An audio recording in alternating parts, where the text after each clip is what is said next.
굉장히 상승세를 갖고 있고요. 승진이나 마지막 승진 바라보면서 높은 자리에 앉는다 얘기 나와요.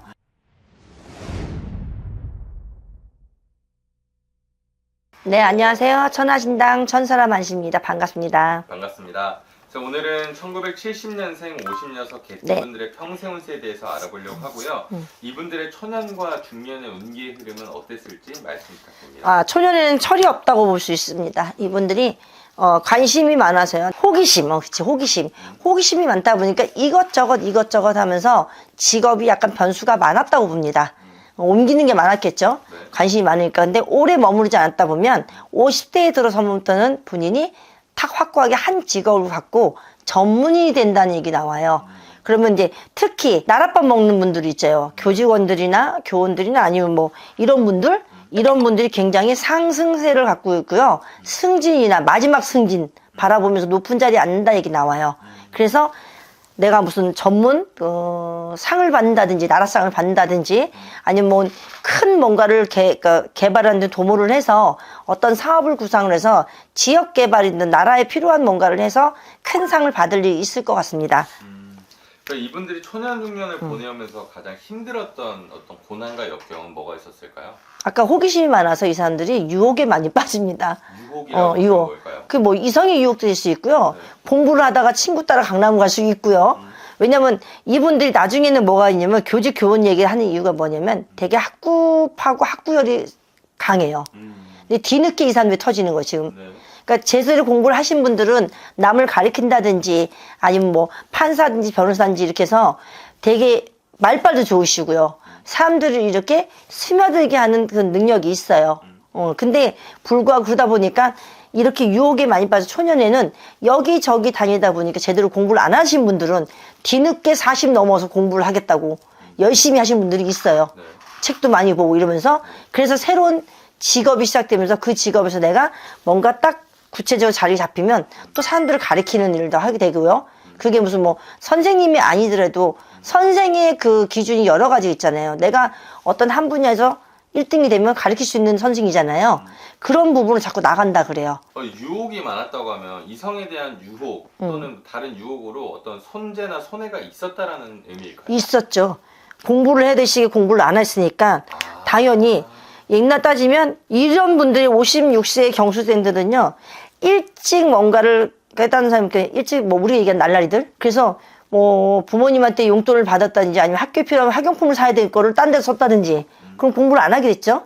그럼 본인은 그날은 재밌을지 모르겠지만 지나고 나서 봤을 때는 자기한테 손해가 맞죠. 손해도 맞고 시간적 손해도 맞고 손재도 맞고요. 그리고 재밌는 걸 찾다 보니까 내가 돈이 나간 줄 몰라. 그러다 시간이 지나니까 어머 내가 돈 까먹었네. 이 돈이 왜 없지? 아 내가 그래서 없었구나. 뒤늦게 철드는 형국입니다. 이분들이. 그러면 그때 당시에는 몰랐지만 뒤돌아봤을 때 엄청난 손해가 그렇죠. 있었다. 그리고 이분들을 봤을 때요. 이분들 좀 잡아줄 사람이 필요해요. 부부관계나 연인관계에서 좀 강한 사람들이 이끌어주고 이렇게 아웃라인을 만들면 그 안에는 잘 놀아. 내 깔려 놓으면 아까대로 유혹이 많이 빠지니까 막 아무 데나 다 가.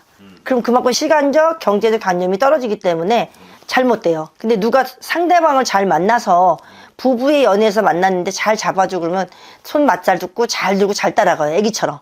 순수한 게 있어. 애기들이. 자 이제 과거보다 현재가 중요하잖아요. 지금 현재의 모습은 좀 어떻게 보이실까요? 현재의 모습은 굉장히 철이 들었다 봅니다. 철 들고 부모로서의 부모 나이죠. 사실은 자식들한테도 굉장히 잘하고 내가 이렇게 살았으니까 안 좋더라 하면서 조언도 잘해주고요. 그리고 이분들은 앞에 현실적으로 크게 많이 뭔가를 계획을 세우진 않아요. 우리 얘기하는 뭐 이런 거 있잖아요. 어떤 분들은 야 나무 앞에 나무 보지 말고 멀리 숲을 봐야잖아요. 이 사람은 나무만 봐요. 숲은 안 봐. 그 나무를 딱 보고 너무 즐거워서 나무를 만들면 돼. 그 다음에 또 나무야. 그 숲까지 생각은 안 해요. 근데 굉장히 현실적으로 보면 돼요. 그러면 그런 부분들에 대해서 장점과 단점이 있을까요? 장점은 지금 현재의 장점은 손재를 안 갖는다는 거. 적게 잡아도 내 거니까. 네네. 근데 이제 단점은 좀 투자 기간을 두고 좀 길게 보면 되는데 성격이 급하기 때문에 더 멀리에 큰 걸 못 잡는 거예요. 그럼 이 사람들은 성향상 단타 이렇게 짧게 계획을 세워서 짧게 잡아야지 내 거가 되는 거지 멀리 잡으면 지쳐요. 그 때문에 장점과 단점이 명확하게 구별이 되네요. 네네. 그럼 앞으로 이제 이분들도 말년의 운기가 남아있는데 말년의 운기의 흐름은 좀 어떻게 될지도 궁금합니다. 이분들 중에는 말년의 운기에서는 좀 혼자 되시는 분이 좀 많이 생길 것 같아요. 혼자라고 하면 뭘까요? 일찍 사별을 한다든지, 그래서 외로운 건 사주가 나옵니다. 그런데 아까 얘기한 대로 자기 거 움켜진 거는 막 쓰지 않기 때문에 그 움켜진 걸로 그냥 놀러 다니시면 될 것 같아요.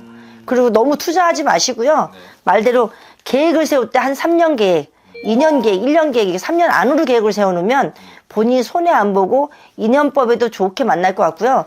지금 이 나이에서는 뭐 남자 여자 이거보다도 그냥 친구들 만나는 걸 좋아하시는 것 같아. 편하게 만나고 차 한잔 마시고 뭐 이런 걸 좋아하시지 뭔가를 누가 어떻게 해서 만나고 뭐 인연에 누굴 꼬시고 이런 건 별로 없는 것 같아 보니까요. 선생님은 직업에 상관없이 어떤 나이에 상관없이 수많은 사람들의 점사를 네네네. 받으시잖아요. 이 말년을 행복하게 보내는 사람들의 특징이 좀 정해져 있나요? 일단은 부지런한 사람이요. 일찍 일어나서 자기 관리한 사람. 네. 운동도 하고 소식하시고 잘 웃는 분들이요. 그리고 끊임없이 많은 사람을 만나는 게 아니라 딱 5-6명이라도 내 정말 절친들 관리를 할 줄 아는 사람. 그런 사람들은 말년이 굉장히 행복합니다. 우리 50녀석 개띠분들 꼭 참고해 주시고요. 네. 오늘도 소중한 시간과 정보를 주셔서 감사합니다. 네.